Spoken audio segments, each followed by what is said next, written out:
valores de 10 ohms, 1 henry, 1 noveno de faradio, 5 ohms y con un voltaje de 50 volts. Ese es el circuito que dices. Bueno, que te de tarea. Sí, ese. Ok. ¿Cómo obtener? Lo que queremos es la corriente de la bobina y el voltaje del capacitor. En primera instancia vemos que nos marca que primero estuvo conectado en el punto A y en un tiempo t igual a 0 se pasó al lado B. Si tenemos eso en cuenta primero, si vemos esta parte, pues nada más está conectado así.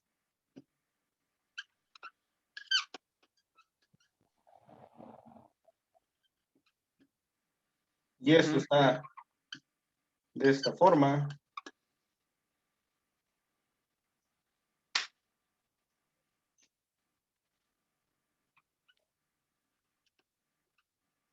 Ese sería el circuito inicial. ¿Qué es lo que nos pide? Encontrar el voltaje inicial aquí y la corriente inicial en esta bobina.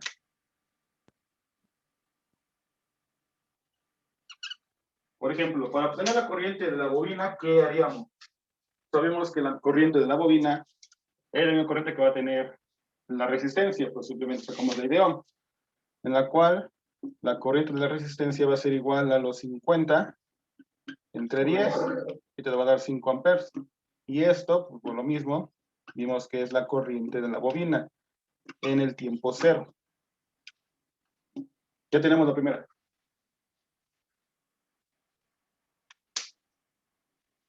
Nos falta obtener el voltaje del capacitor. Pero en el caso del capacitor hay algo especial. Esto no está conectado aquí. Está volando. ¿Ves? En un principio, ese capacitor nunca estuvo conectado a esa parte del circuito. Por lo tanto, desde un principio nunca tuvo voltaje, nunca guardó nada. Por lo tanto, el voltaje en ese capacitor es 0.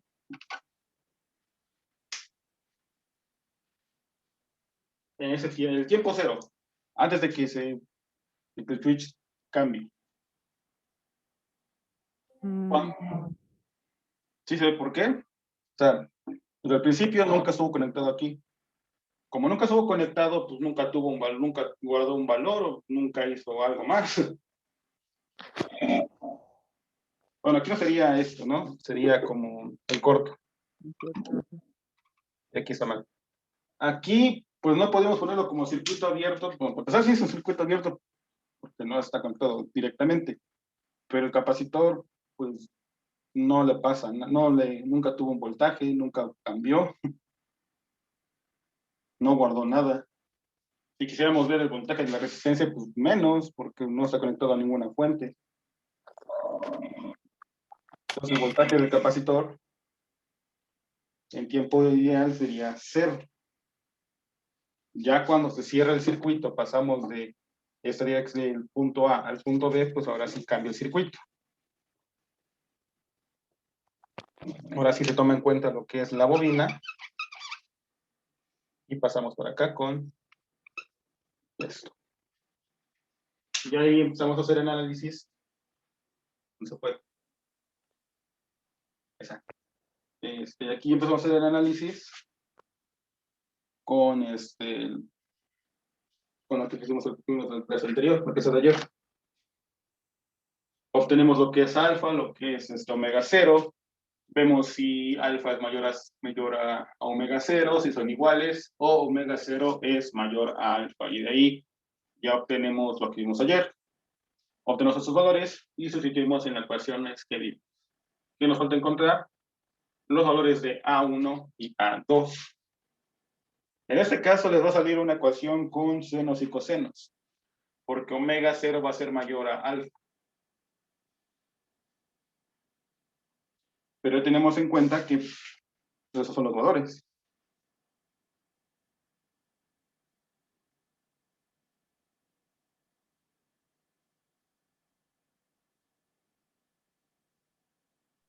Sí, gracias, profe, es que me había confundido para sacar el voltaje. Sí, se puede, bueno, sí se ve aquí un poquito raro. Bueno, siempre hemos trabajado que de alguna manera pues, el capacitor tiene voltaje, pero en ese caso, cheque bien esa parte. No está nunca estuvo conectado a este voltaje de 50 volts. Si nunca estuvo conectado, pues aquí nunca va a tener un valor. Para que tenga un valor en tiempo cero, debe estar conectado a la fuente por mucho tiempo. En ese caso, pues no lo está.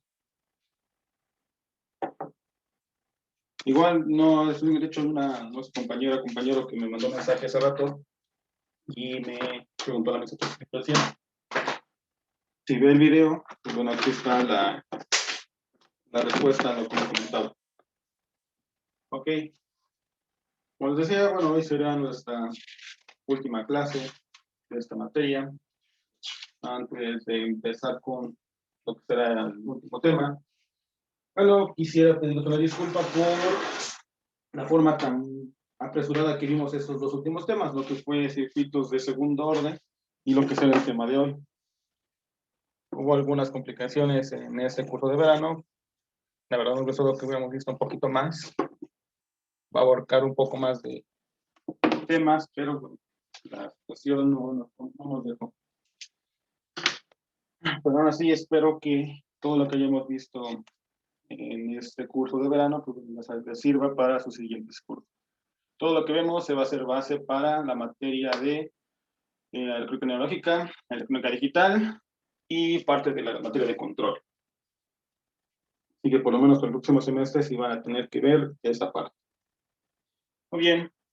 Hasta este punto hemos visto puro análisis en corriente directa. Al principio de la materia les comentaba que existen dos tipos de corrientes. Lo que sería la corriente directa y lo que es la corriente alterna.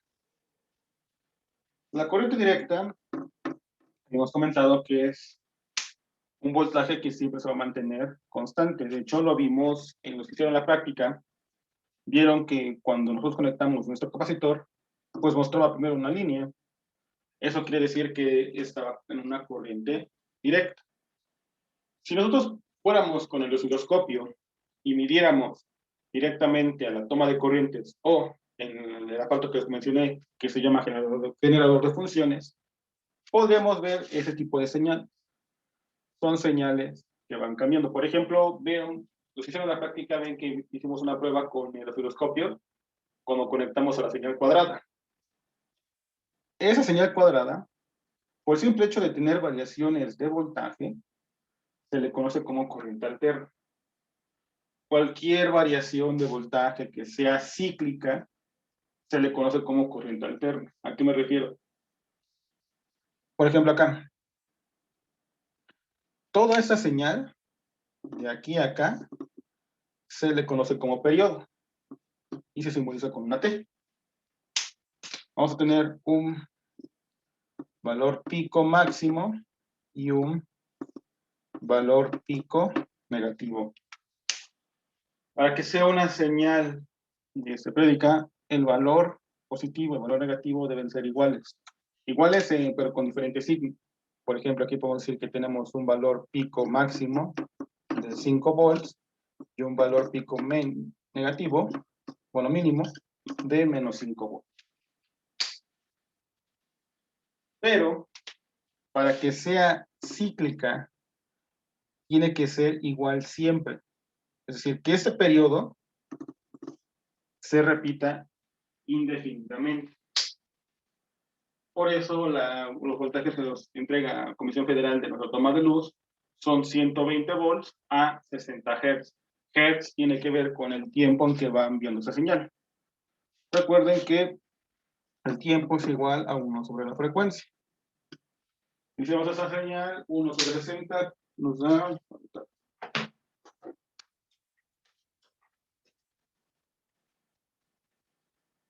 Es 0.0, serían de 16 milisegundos. Entonces, cada 16 milisegundos nos están cambiando un periodo de esa señal. Ahora, ¿cómo se expresa ese tipo de señales de forma matemática?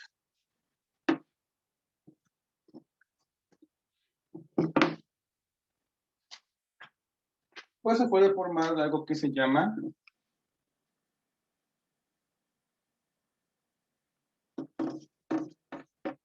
senoide, que se expresa de la siguiente manera.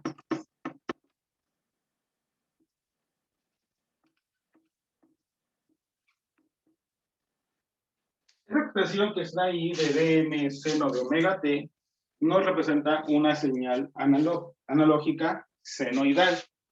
Recuerden que la forma senoidal es así, un seno.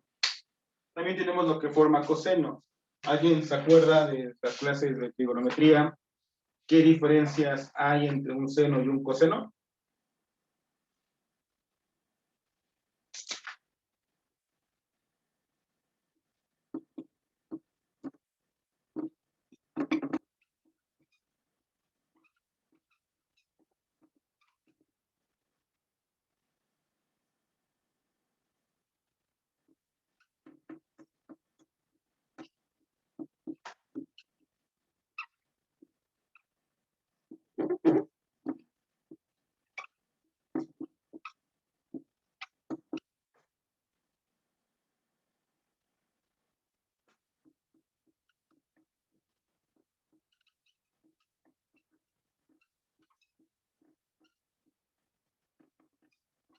¿Alguien se acuerda de la diferencia entre seno y coseno o qué tiene que ver una con otra?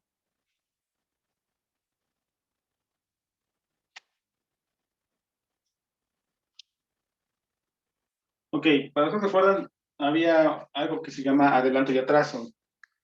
Un seno y un coseno tienen diferencia de 90 grados. Por ejemplo, si aquí empezó nuestro, nuestra señal, un adelanto sería que empezara aquí.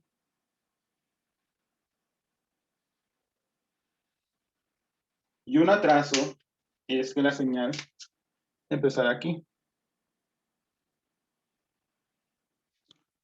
Como vemos, esta diferencia, por ejemplo aquí, sería pi medios, que transformándolo a grados sería 90 grados. Recuerden esa parte de pi y pi medios. Pi en esa parte de radianes y utilizando grados es igual a 180 grados. Pi medios se refiere a 90 grados. 2 pi serían los 360 grados. Y así sucesivamente. En esa parte de gráficas, bueno, se puede tomar de esa manera, que se adelanta o se atrasa 90 grados.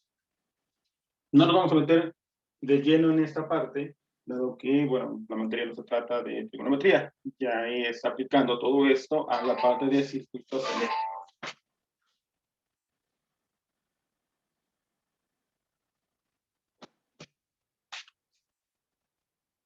Ok, entonces comentaba, nosotros podemos tener una señal que sea totalmente periódica, que la señal siempre sea igual. Por ejemplo, aquí tengo el valor de pi y aquí de 2pi.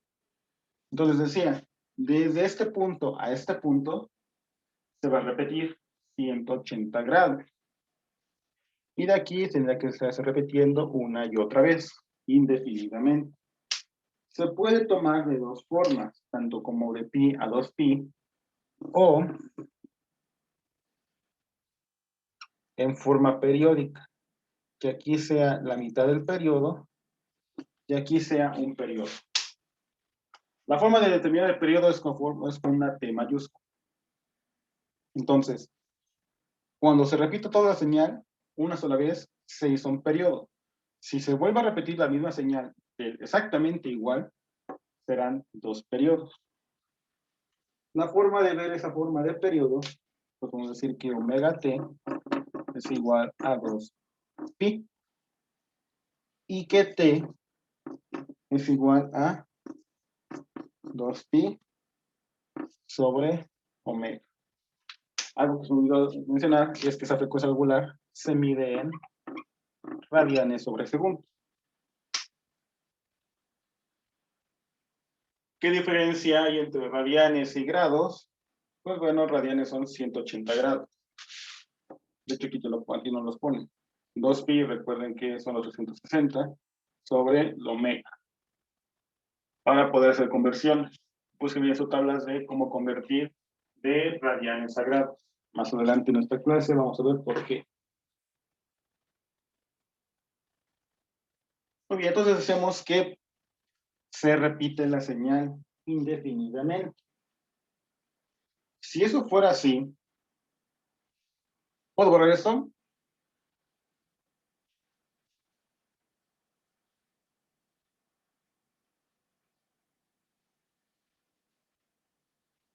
Ok. Entiendo que sí.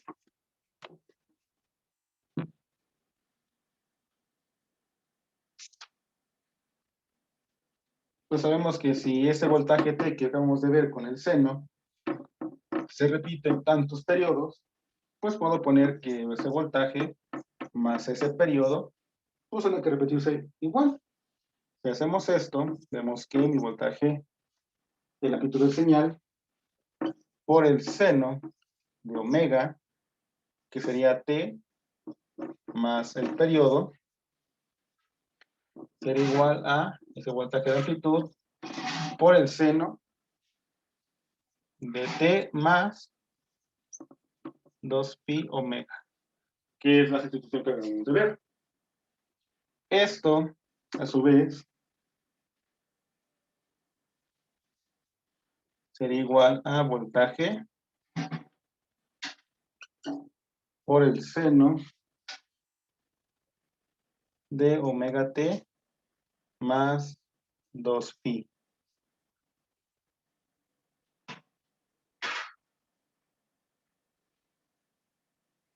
Y esto pues sigue siendo lo mismo de voltaje medio del seno de omega t. Como vimos, pues se vuelve a repetir lo mismo. ¿Por qué? ¿Qué pasa en esa señal? Tengo mi omega t. La vuelvo a repetir, sería lo mismo.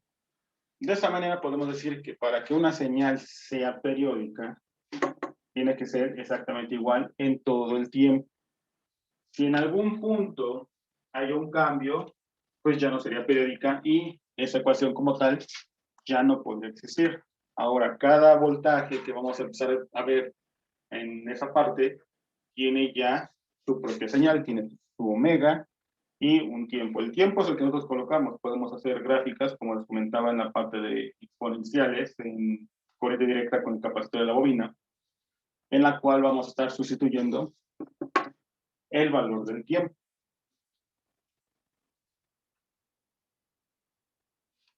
¿Ok? Entonces, de esa manera nosotros tenemos ya un senoidal, un senoide. ¿Qué característica tiene el senoide? Pues nada más nos muestra lo que es el voltaje en cualquier tiempo, la amplitud de la señal, el seno y la frecuencia angular con respecto al tiempo. Entonces, cualquier señal analógica debe contener estas características.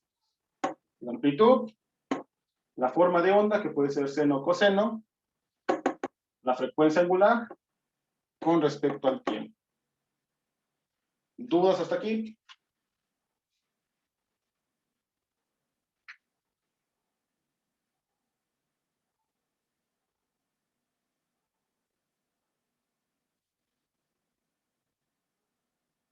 A ver, Osvaldo, bueno, ¿ya no tienes dudas o sí?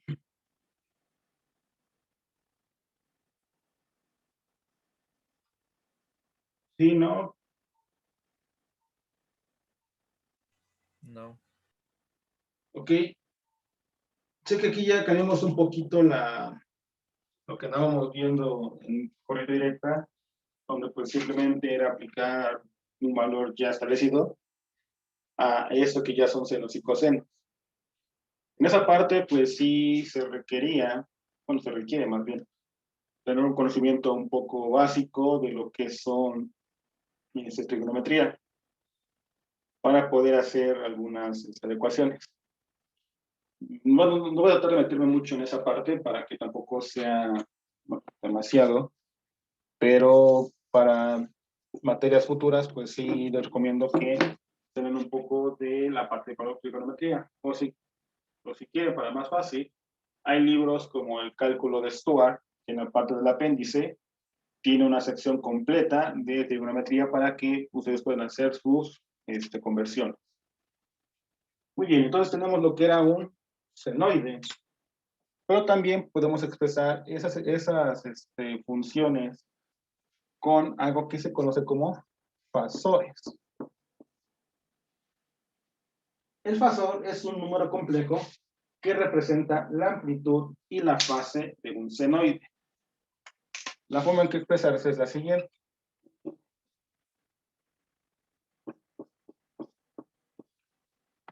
De esta manera yo puedo expresar lo que comentábamos, la amplitud y fase de un senoide, en la cual, pues como vimos, como es un número imaginario, J, que a veces se representa como una I, es igual a -1. X se le conoce como la parte real y Y se le conoce como la parte imaginaria.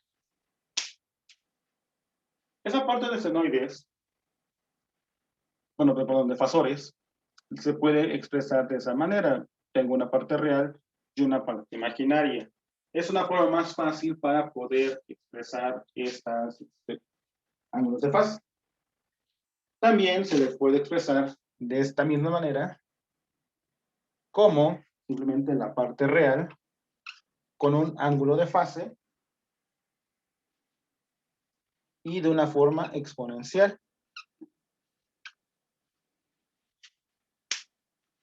De esa forma, a esta se le conoce como un fasor en su forma rectangular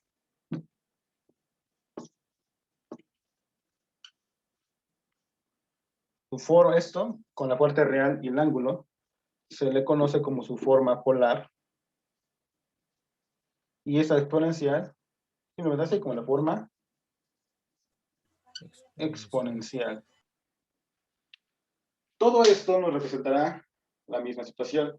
Yo puedo expresar esta misma parte de una parte real y una parte imaginaria a través de su parte real, bueno, ni siquiera real de esta R, con un ángulo, o de esa forma exponencial. Si queremos abarcar un poquito más de dónde sacamos esto, por qué pasa esto, esta forma se le conoce como la forma de Euler. Bueno, esa parte es un poco laboriosa de cómo llegamos de esto a esto.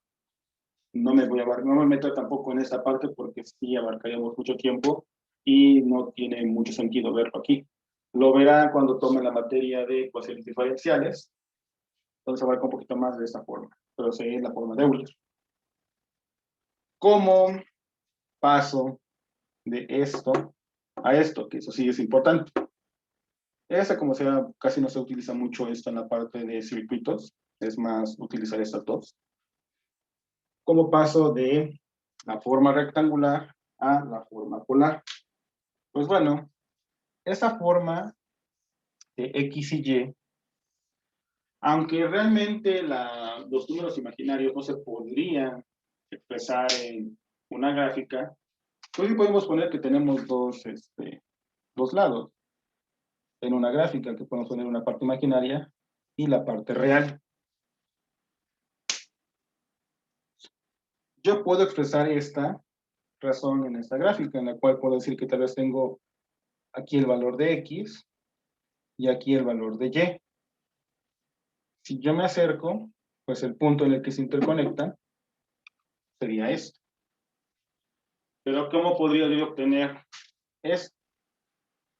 Esta R sería como el vector al cual está apuntando tanto mi parte X como mi parte Y. Y como este es un vector que tiene un ángulo, este ángulo phi sería el ángulo que forma ese vector. Vamos a ponerlo.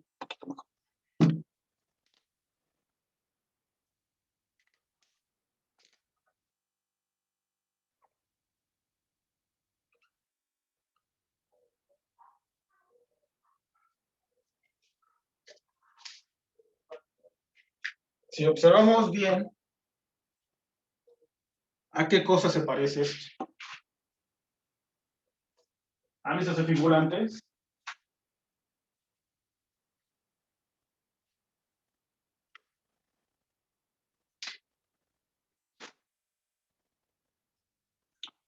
O si no se nota bien, esto, como tal, es un triángulo rectángulo. Y podemos utilizar el teorema de Pitágoras para poder encontrar sus valores. Eso sería cateto opuesto, cateto adyacente y mi hipotenusa. ¿Alguien se acuerda cómo obtener la hipotenusa de un triángulo rectángulo? Utilizando el teorema de Pitágoras.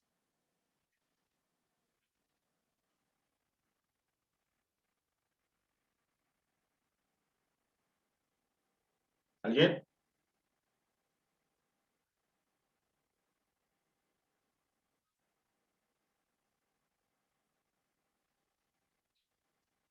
¿Alguien? ¿Alguien que se acuerde? ¿De qué dijo? ¿Cómo obtener la hipotenusa utilizando el teorema de Pitágoras?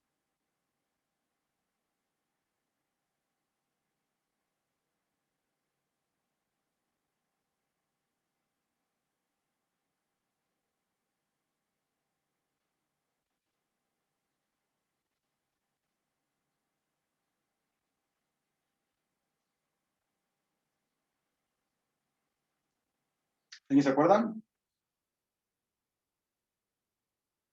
Sí, no. La raíz cuadrada de la suma de... Exacto, bueno, se puede un poquito entender, pero sí. Si yo quiero obtener, por ejemplo, esta parte real utilizando esta ecuación de aquí arriba, pues sería que esa R sería igual, como dices, a la raíz cuadrada de la suma de X cuadrada más Y cuadrada. De esta manera yo obtengo esta R. Para obtener el ángulo, pues necesitas un poco de trigonometría. Como les comento, si checan su tabla, la forma de obtener este ángulo sería igual a la tangente inversa de Y Y sobre X. sobre X. Entonces, yo ya veo cómo puedo pasar de esta parte a esta parte.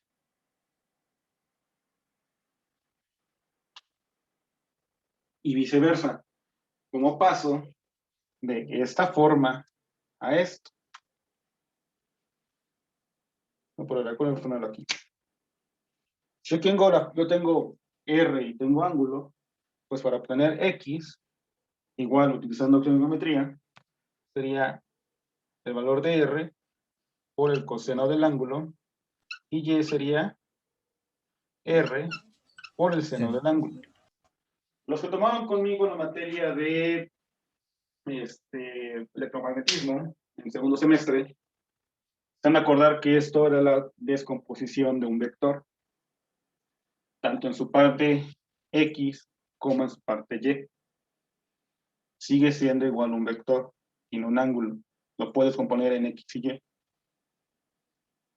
Entonces, todo eso que acabamos de ver de trigonometría se aplica en circuitos eléctricos.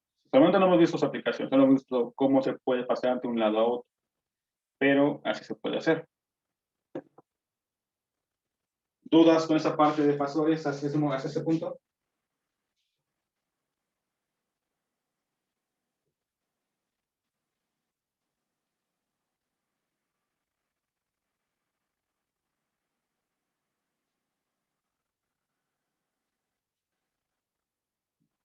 Entonces, ¿cuáles son las dos operaciones, bueno, las dos formas importantes en fasores que vamos a estar viendo ahorita?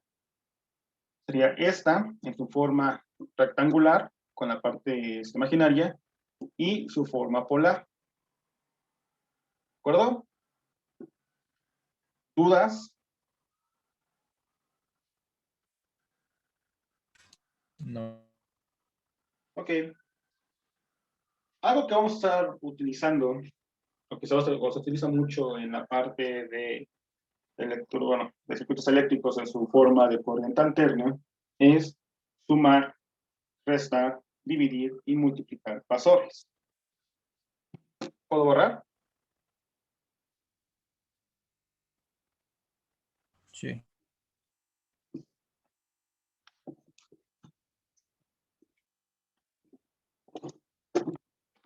Recuerden que estamos utilizando Zoom. En unos 5 minutos los va a sacar de la videollamada. Por favor, ahorita vuelvan a entrar utilizando el mismo link.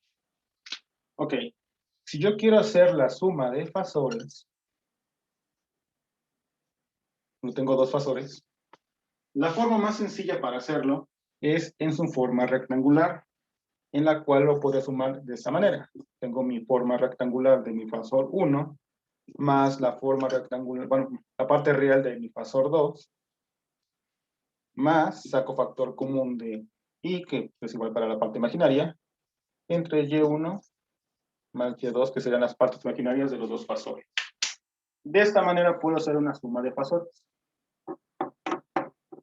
Simplemente así. Igual, pasa lo mismo con la resta.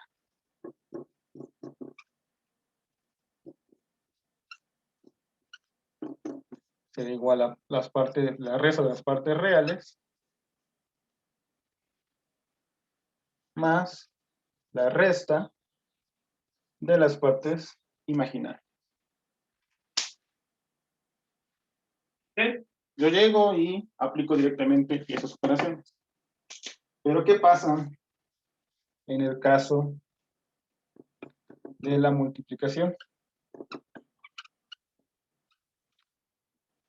Hacerlo de esta forma, pues no sería muy sencillo, porque había que multiplicar, ¿cómo se puede decir? Una parte imaginaria por la parte real y la parte real por la parte imaginaria. Esto es un poco complejo. La mejor forma para hacer una multiplicación, por ejemplo, Z1 y Z2, es en su forma polar. Si lo hacemos de esta manera, tenemos aquí la parte real, bueno, R1, el fasor 1 por la multiplicación del fasor de R2, y en el caso de los ángulos, se suma. Y pasa lo mismo con la división.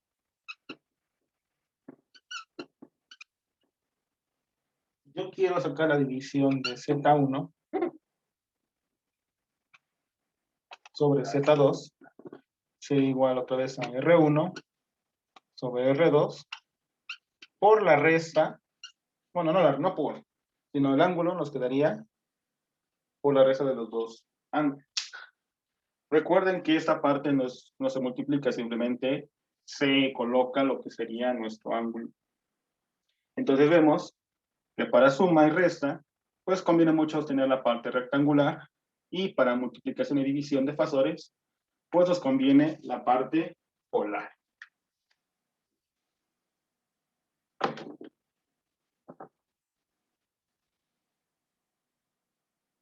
¿Ok? ¿Dudas con esta parte? No. Muy bien, ya, bueno, nosotros vamos a dar la llamada. Por favor, ahorita vuelvan a entrar utilizando el mismo link.